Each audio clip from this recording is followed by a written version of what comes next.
സ്വർഗത്തിലേക്ക് അനയിക്കണമേ. പരിശുദ്ധ ജപമാലയുടെ രാജ്ഞി, പരിശുദ്ധ പരമദിവ്യകാരുണ്യത്തിന് രണ്ട് കരങ്ങൾ ഉയർത്തി സ്വരമുയർത്തി വലിയ ശബ്ദഘോഷത്തോടെ നമുക്ക് പരിശുദ്ധ ദൈവമാതാവിന്റെ തിരുനാമത്തെ മഹത്വപ്പെടുത്താം. ആവേ ആവേ ആവേ മരിയ, ആവേ ആവേ ആവേ മരിയ. വീണ്ടും ആവേ ആവേ ആവേ മരിയ, ആവേ ആവേ ആവേ മരിയ. കരങ്ങളുയർത്തി അതേ ശബ്ദത്തിൽ നമുക്ക് കർത്താവിനെ സ്തുതിക്കാം. ഹല്ലേലൂയ ഹല്ലേലൂയ ഹല്ലേലൂയ.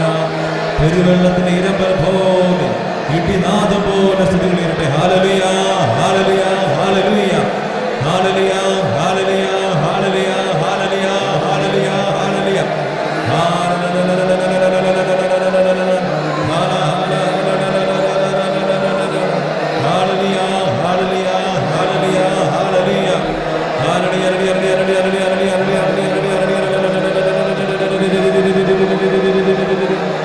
ഭാഷാവർത്തിൽ ശ്രദ്ധിക്കട്ടെ. ഭാഷാവർത്തിൽ ശ്രദ്ധിക്കാം.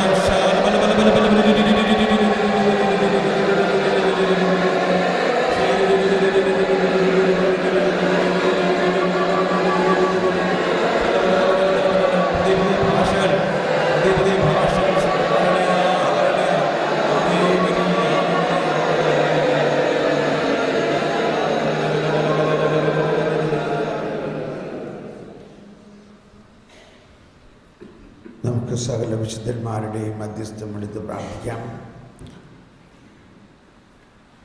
സകല വിശുദ്ധന്മാരുടെയും റാണിയാണ് മാതാവ്.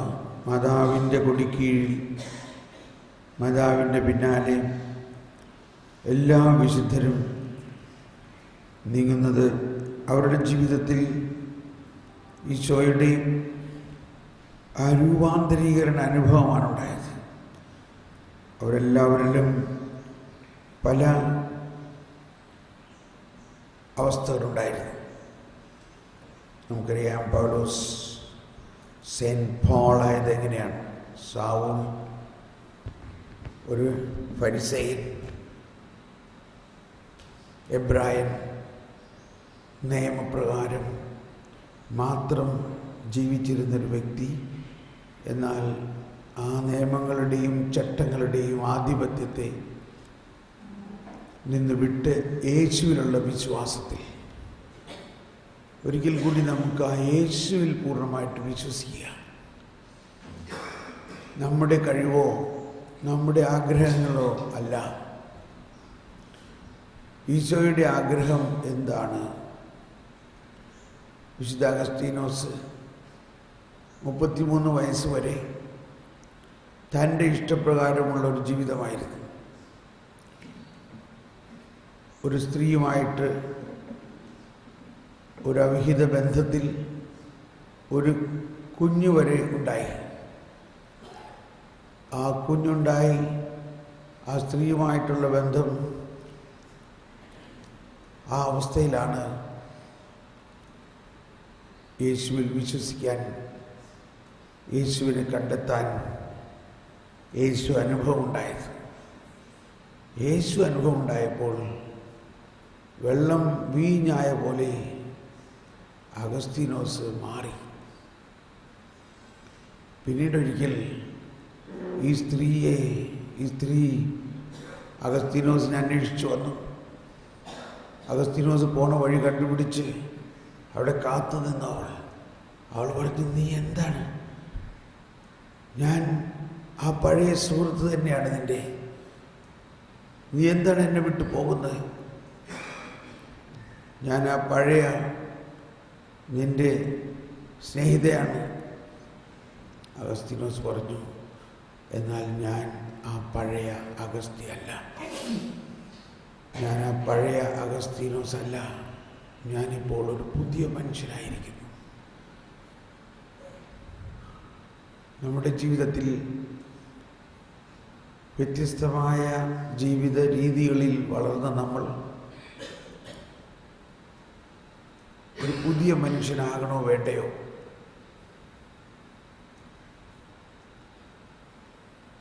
പാപം നമ്മളെ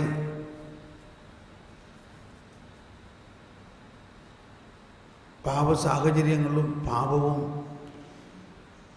മാത്രമല്ല, നമ്മുടെ ജീവിതത്തിൻ്റെ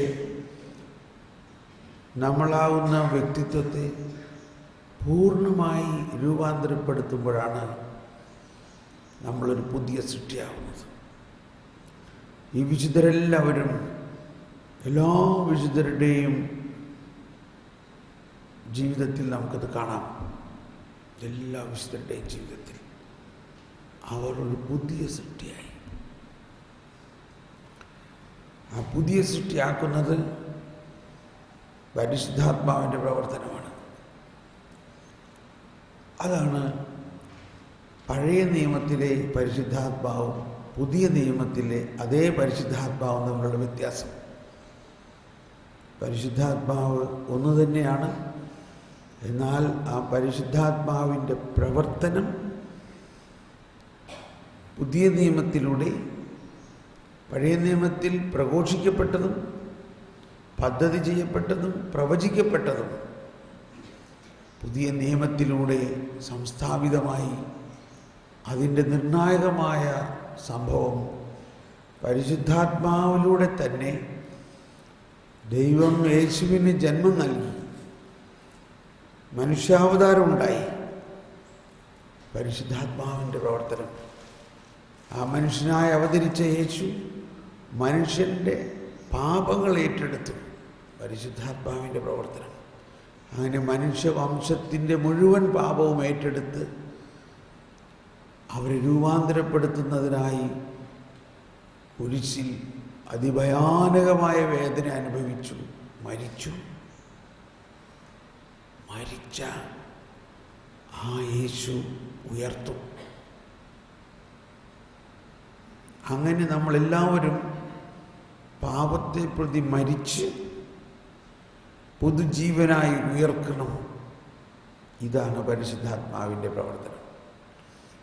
ഇന്ന് കുമ്പസാരത്തിനായിട്ട് ഒരുങ്ങുമ്പോൾ നമ്മുടെ പാപത്തെ മാത്രം നോക്കാതെ ഈ പ്രവർത്തനത്തെ നോക്കുക.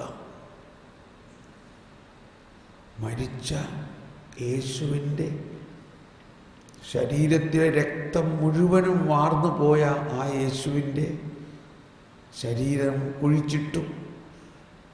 അതിൻ്റെ ഉള്ളിൽ 3-ാം ദിവസം പുതിയ രക്തം, പുതിയ ശരീരം. ഇതൊരു കഥയാണോ? ഇതൊരു മിഥോളജിയാണോ? സത്യമാണത്. ആ പുതിയ രക്തം, ആ പുതിയ ശരീരം നമ്മൾക്ക് വിശുദ്ധ കുർബാനയിലൂടെ ലഭിക്കുന്നു. അങ്ങനെ നമ്മൾ ആ പുതിയ രക്തവും പുതിയ ശരീരവും അടങ്ങുന്ന പുതുജീവൻ, അതാണ് പുതുജീവൻ. ആ പുതുജീവൻ പരിശുദ്ധാത്മാവിലൂടെ നമുക്ക് നൽകിക്കൊണ്ട് നമ്മുടെ പഴയ രക്തവും പഴയ മാംസത്തെയും മാറ്റി. അപ്പോൾ നമ്മൾ എന്തായി? പുതിയ സൃഷ്ടിയായി. അങ്ങനെയാണ് നമ്മൾ പുതിയ സൃഷ്ടിയാവുന്നത്. വിശ്വസിക്കുക. ഇതാണ് ഈശോ പറഞ്ഞത്, മനുഷ്യന് അസാധ്യമായത് ദൈവത്തിന് സാധ്യമാണ്. ഇതൊന്നും മനുഷ്യന് സാധ്യമല്ല.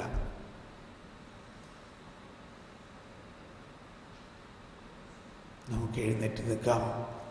ഈ വിശുദ്ധരുടെ എല്ലാം മാതൃക നമ്മൾ കണ്ടുകൊണ്ട് നമ്മുടെ പഴയ ജീവിതത്തെ അതിൻ്റെ എല്ലാ ചെയ്തികളോടും ആസക്തികളോടും കൂടി മാറ്റുന്നതിന് കർത്താവേ എനിക്ക് സാധ്യമല്ല, എന്നാൽ പരിശുദ്ധാത്മാവ് സാധ്യമാണെന്ന് വിശ്വസിക്കുന്നു.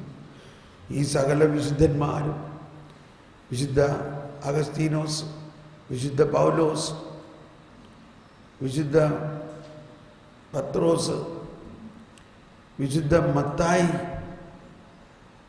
ഈ ദിവസങ്ങളിൽ മത്തായിയുടെ തിരുനാളാണ് 21-ാം തീയതി. വിശുദ്ധ ഫ്രാൻസിസ് അസിസി ഒരു ധനികനായ വ്യക്തിയായിരുന്നു. എന്നാൽ ഒരു ദിവസം ദൈവാത്മാവ് ഫ്രാൻസിസിൻ്റെ അകത്ത് അതുപോലെ പ്രവർത്തിച്ച് സകലതും വിട്ട് കർത്താവിനെ പ്രതി, ഈശോയോടുള്ള സ്നേഹത്തെ പ്രതി ജ്വലിക്കുന്ന ഒരു പുതിയ വ്യക്തിയായി. ഈശോയെ സ്നേഹിക്കുക. നമ്മളുടെ ഇന്നുള്ള അവസ്ഥയിൽ ആരോടെല്ലാം നമുക്ക് സ്നേഹമുണ്ടോ, എന്തെല്ലാം വസ്തുവകളോട് നമുക്ക് ആസക്തികളുണ്ടോ, അതിനേക്കാൾ ഉപരി യേശുവിനെ സ്നേഹിക്കുന്നു എന്ന് ഒന്ന് തീരുമാനിക്കുക. യേശുവിൻ്റെ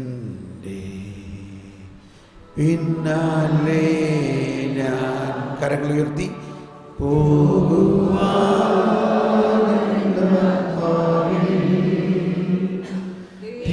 തീരുമാനം ചെയ്തു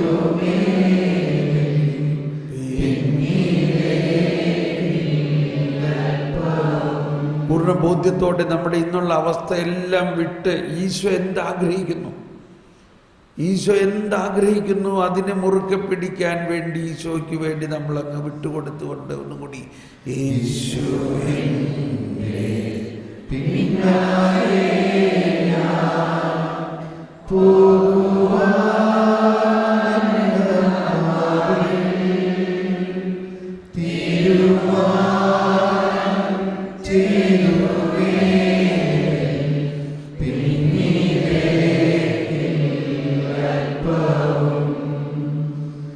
എന്റെ പിന്നിൽ ലോകമാണ്, എന്റെ മുൻപിൽ ക്രൂശനും തീരുമാനം ചെയ്തു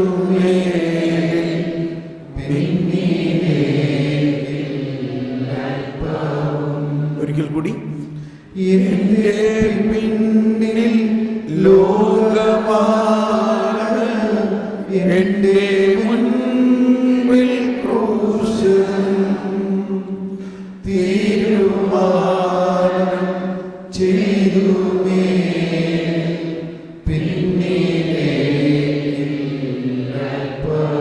ഒരിക്കൽ കൂടി എല്ലാവരും ഹൃദയത്തിൽ നിന്ന് അന്ന് മന്ത്രിച്ചുകൊണ്ട്, എല്ലാവരും അധരം തുറന്നേറ്റു പറഞ്ഞുകൊണ്ട് എന്റെ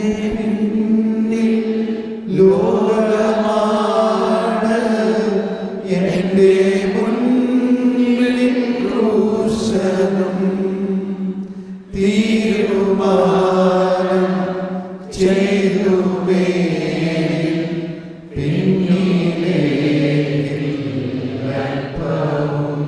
ഈ ബോധ്യത്തോടെ നമുക്ക് വിശുദ്ധന്മാരുടെ ലുത്തിനിയെ പാടുമ്പോൾ ആ പാടിൻ്റെ അവസാനത്തിൽ ഈ ലുത്തിനിയെ പാടുമ്പോൾ ഓരോ വിശുദ്ധരുടെയും പേരെടുക്കുമ്പോൾ അവരിൽ പരിശുദ്ധാത്മാവ് ചെയ്ത നവീകരണത്തിൻ്റെയും രൂപാന്തരീകരണവും നമുക്കൊന്ന് മനസ്സിലാക്കുകയും ആ രൂപാന്തരീകരണം, ആ പുതിയ സൃഷ്ടിയാകുന്ന അവസ്ഥ എന്തുകൊണ്ട് എനിക്കും ഉണ്ടായിക്കൂടാ? വിശുദ്ധ ലയോള, ഇഗ്നേഷ്യസ് ഓഫ് ലയോള പറഞ്ഞ മാതിരി അവൾക്കും അവനും വിശുദ്ധനാകാമെങ്കിൽ എന്തുകൊണ്ടും എനിക്ക് ആയിക്കൂടാ? മറ്റൊരു വിധത്തിൽ പറഞ്ഞാൽ, ഓ കർത്താവേ, അവനെയും അവളെയും നീ രൂപാന്തരപ്പെടുത്തി മറ്റൊരു ക്രിസ്തു ആക്കാമെങ്കിൽ എന്തുകൊണ്ട് എന്നെ രൂപാന്തരപ്പെടുത്തിക്കൂടാ? പച്ചവെള്ളത്തെ മുന്തിരിച്ചാറാക്കിയെങ്കിൽ അതുപോലെയുള്ള രൂപാന്തരീകരണം ഞാനാകുന്ന, എൻ്റെ ഈ അവസ്ഥയാകുന്ന ഈ പച്ചവെള്ളത്തെ രൂപാന്തരപ്പെടുത്തി വിശുദ്ധീകരിച്ച് മഹത്വീകരിച്ച് എന്നെയും പുതുവീഞ്ഞാക്കണമേ എന്ന് നമ്മൾ പ്രാർത്ഥനാപൂർവം ആയിരുന്നു കൊണ്ട് ഈ വിശുദ്ധരുടെ എല്ലാ മധ്യസ്ഥവും ആ വിശുദ്ധരുടെ ജീവിതത്തിൻ്റെ സഹായം എടുക്കുക. അതിൻ്റെ അവസാനത്തിൽ എല്ലാവരും അധരം തുറന്ന് ശബ്ദമുയർത്തി നമ്മൾ കർത്താവിന് നമ്മളെ തന്നെ അങ്ങ് വിട്ടുകൊടുത്തുകൊണ്ട് ഒരു നീണ്ട സ്തുതിപ്പായിരിക്കും. പരിശുദ്ധാത്മാവാണ് പ്രാർത്ഥിക്കുന്നതെന്നുള്ള ബോധ്യത്തോടു കൂടി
Say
എല്ലാവരും ഭാഷാവത്തിൽ പ്രാർത്ഥിച്ചുകൊണ്ട്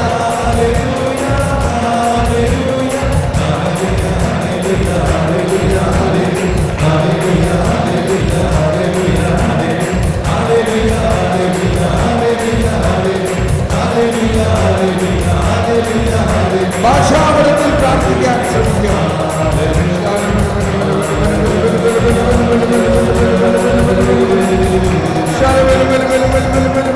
എല്ലാവരും ഭാഷാവലത്തിൽ പ്രാർത്ഥിച്ചുകൊണ്ട് ദൈവസ്നേഹം ആരംഭം കൊണ്ട് നിറയട്ടെ. ഈ വിശുദ്ധരിൽ നിറഞ്ഞ പോലെ ദൈവസ്നേഹം കൊണ്ട് നിറയണമേ, ദൈവസ്നേഹം കൊണ്ട് നിറയണമേ, ദൈവജ്ഞാനം കൊണ്ട് നിറയണമേ. രൂപാന്തരീകരിക്കണമേ, പുതിയ സൃഷ്ടിയാകണമേ. എന്നെ പുതിയ സൃഷ്ടിയാക്കണമേ. പഴയതെല്ലാം മാറ്റി പുതു ചൈതന്യം നിറയ്ക്കണമേ.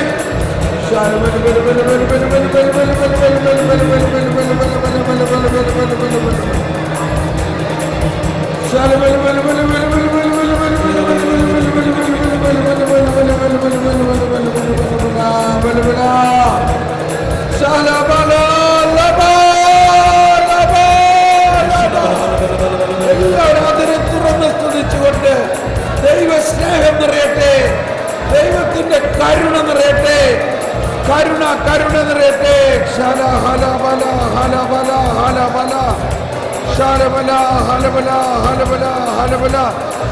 ദൈവത്തിന്റെ കരുണയും സ്നേഹവും, ദൈവത്തിന്റെ നീതി, ദൈവത്തിന്റെ നീതി ഞങ്ങളിൽ നിറയട്ടെ.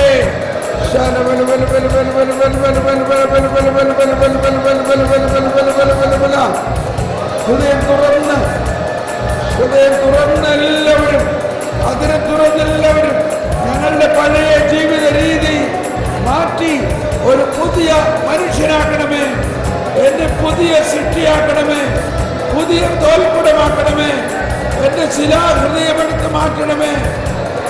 അങ്ങയുടെ സ്നേഹത്താൽ പരിശുദ്ധാത്മാവേ, എന്നിൽ വസിക്കുന്ന പരിശുദ്ധാത്മാവേ,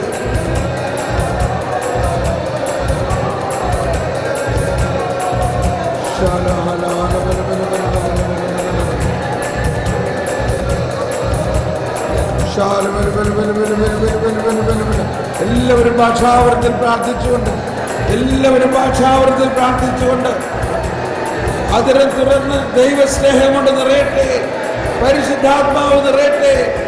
ഞങ്ങളിലുള്ള പഴയ മനുഷ്യനെ മാറ്റി, ഞങ്ങളുടെ പഴയ ചിന്തകൾ മാറ്റി പുതിയ ചിന്തയിലേക്ക്, പുതിയ ബോധ്യത്തിലേക്ക്. നമുക്ക് അസാധ്യമായത് ദൈവത്തിന് സാധ്യമാണ്. നമുക്ക് അസാധ്യമായത്, നമുക്ക് അസാധ്യമായത് ദൈവത്തിന് സാധ്യമാണ്. ഓ ദൈവമേ, ഞാനെല്ലാം വിട്ടുതരുന്നു. എൻ്റെ ആസക്തികൾ, എന്നിലുള്ള ദുസ്വഭാവങ്ങൾ എല്ലാം അങ്ങേക്ക് സമർപ്പിക്കുന്നു.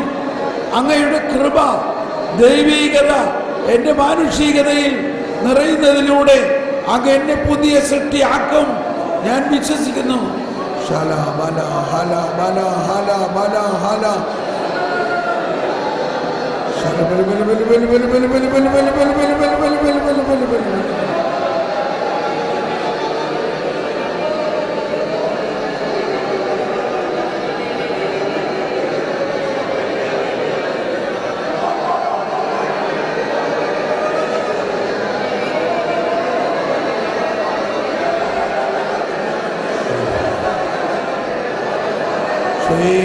എന്റെ പഴയ തോൽക്കുടം, എന്റെ പഴയ തോൽക്കുടം മുരിഞ്ഞു മാറ്റണമേ, എന്നെ പുതിയ തോൽക്കുടമാക്കണമേ. എന്റെ പഴയ വീഞ്ഞ് പുതിയതാക്കണമേ, വെള്ളം വീഞ്ഞാക്കണമേ. വെള്ളം വീഞ്ഞാക്കുന്ന പോലെ എന്റെ ഇന്നത്തെ അവസ്ഥയിൽ നിന്നും പുതിയ വീഞ്ഞാക്കി മാറ്റണമേ. എന്റെ ഇന്നത്തെ അവസ്ഥയെ രൂപാന്തരപ്പെടുത്തണമേ. എന്നിലുള്ള എല്ലാ തെറ്റായ കാര്യങ്ങളും ദൈവഹിതമാക്കി മാറ്റണമേ, ദൈവഹിതമനുസരിച്ചാക്കി മാറ്റണമേ. ദൈവത്തിന്റെ കരുണയും സ്നേഹവും കൊണ്ട് നിറയ്ക്കണമേ. ദൈവത്തിന്റെ പരിശുദ്ധാത്മാവ് എന്നെ പുതിയ സൃഷ്ടിയാക്കി മാറ്റണമേ. ശാലാബല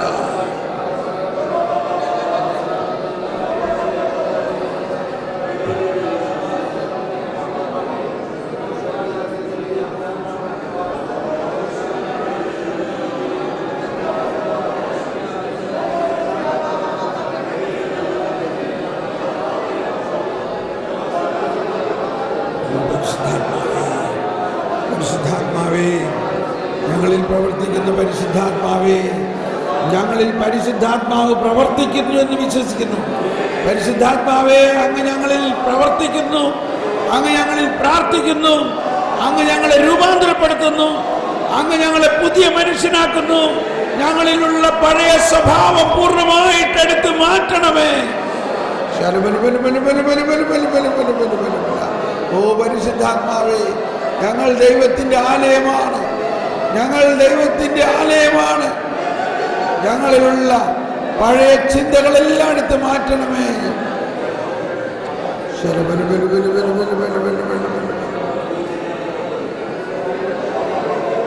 പരിശുദ്ധാത്മാവിനെ ആരാധിക്കാം. പരിശുദ്ധാത്മാവിനെ നമുക്ക് ആരാധിക്കാം. പിതാവിനോടും പുത്രനോടും ഒപ്പം ആരാധിക്കപ്പെടുന്ന പരിശുദ്ധാത്മാവ്. പരിശുദ്ധാത്മാവിനെ ആരാധിക്കുമ്പോൾ പിതാവിനെയും പുത്രനെയും നമ്മൾ ആരാധിക്കുകയാണ്. നമുക്ക് മുട്ടുകുത്തി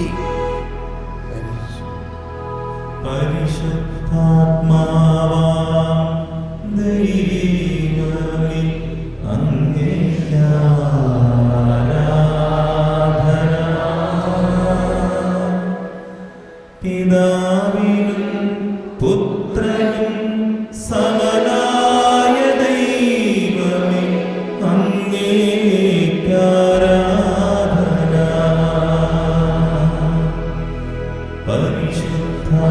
പരിശുദ്ധാത്മാവാം ദൈവമേ അങ്ങേക്കാരാധന.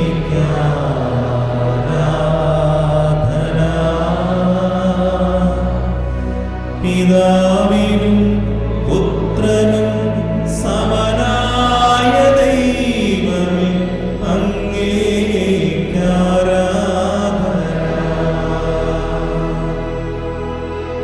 പിതാവിന്റെയും പുത്രന്റെയും സ്നേഹമേ അങ്ങേക്കാരാധന.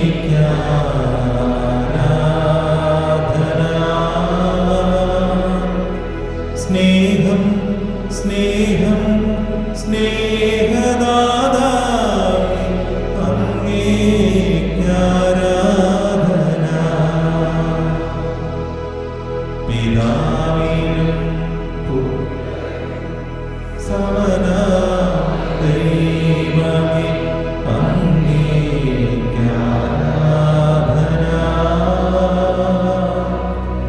ത്രിത്വത്തിൽ മൂന്നാമനാം ദൈവമേ അങ്ങേക്കെന്നും ആരാധന.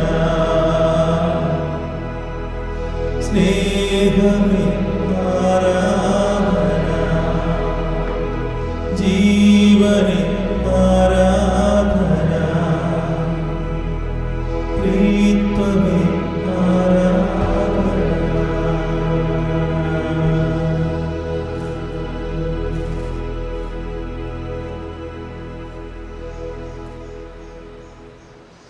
ഉള്ളിൻ്റെ ഉള്ളിൽ പരിശുദ്ധാത്മാവിനെ ആരാധിച്ചുകൊണ്ട് ഒരു നിമിഷം നമുക്ക് ആ ഉള്ളിൻ്റെ ഉള്ളിലേക്ക് കടന്ന്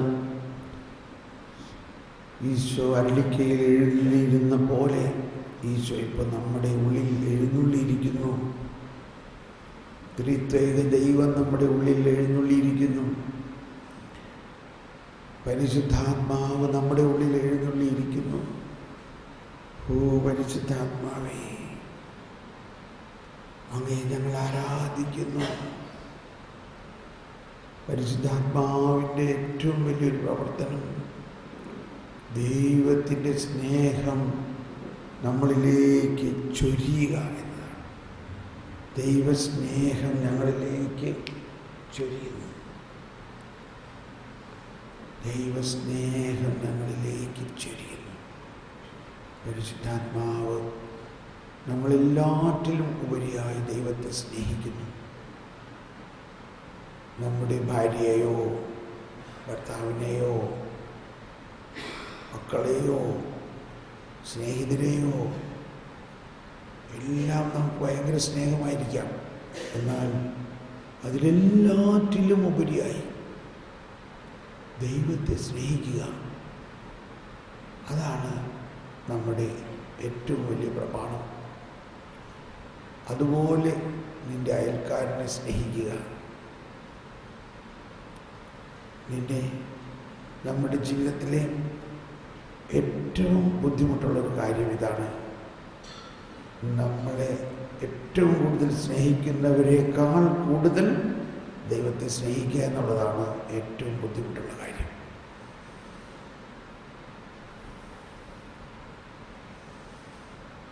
അതുകൊണ്ടാണ് ഈശോ പറഞ്ഞത്, എന്നെ പ്രതി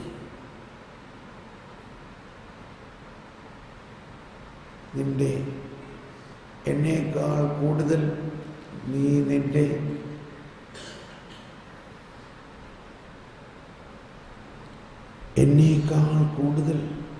നിന്റെ പിതാവിനെയോ മാതാവിനെയോ മക്കളെയോ ഭാര്യയെയോ വസ്തുവകളെയോ സ്നേഹിക്കുന്നവർ എനിക്ക് അർഹരല്ല.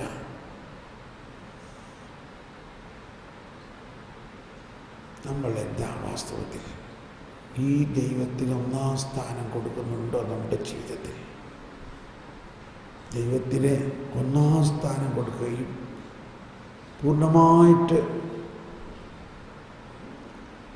നമ്മൾ സ്നേഹിക്കുന്ന നമ്മുടെ വാത്സല്യഭാജനങ്ങളെക്കാൾ കൂടുതലായി ദൈവത്തെ സ്നേഹിക്കാൻ പറ്റുമോ? അത് മനുഷ്യന് അസാധ്യമാണ്. എന്നാൽ മനുഷ്യന് അസാധ്യമായത് ദൈവത്തിന് സാധ്യമാണ്. അതിനാണ് പരിശുദ്ധാത്മാവിൻ്റെ സഹായം. ഞാൻ മറ്റൊരു സഹായകനെ അയക്കും.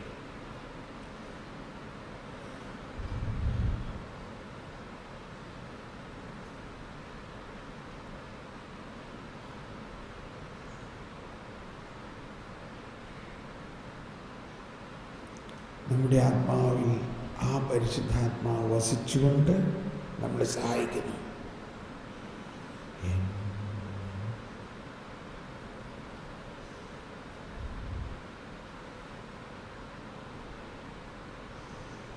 എൻ്റെ ആത്മാവങ്ങയോടൊട്ട് ചേർന്നിരിക്കുന്നു.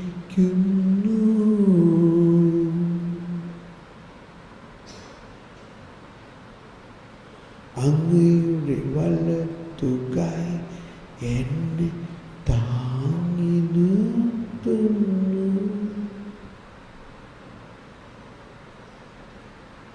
ദൈവാത്മാവ് നമ്മുടെ ആത്മാവിനോട് ഒട്ടിച്ചേർന്നിരിക്കുന്നു. നമ്മൾ ആ ഉള്ളിൻ്റെ ഉള്ളിലെ ആ ഇരുണ്ട രാത്രിയിൽ അവിടെ നമ്മുടെ ഉള്ളിൽ ഈശോയും പരിശുദ്ധാത്മാവും പിതാവും നമ്മളുടെ ആത്മാവും ഒരു വലിയ പ്രേമബന്ധമാണ്. നമ്മൾ കഥ കടയ്ക്കുന്നു എന്ന് പറഞ്ഞാൽ നമ്മുടെ ജീവിതത്തിൽ മറ്റെല്ലാത്തിനെയും നമ്മൾ ദൈവത്തിൻ്റെ സ്നേഹത്തെ പ്രതി ഇപ്പോൾ മാറ്റി നിർത്തുന്നു. ഇതെല്ലാറ്റിലും ഉപരി എനിക്ക് അങ്ങയോടുള്ള സ്നേഹമാണ്. എല്ലാറ്റിനും ഉപരി ഞാൻ അങ്ങയെ സ്നേഹിക്കുന്നു.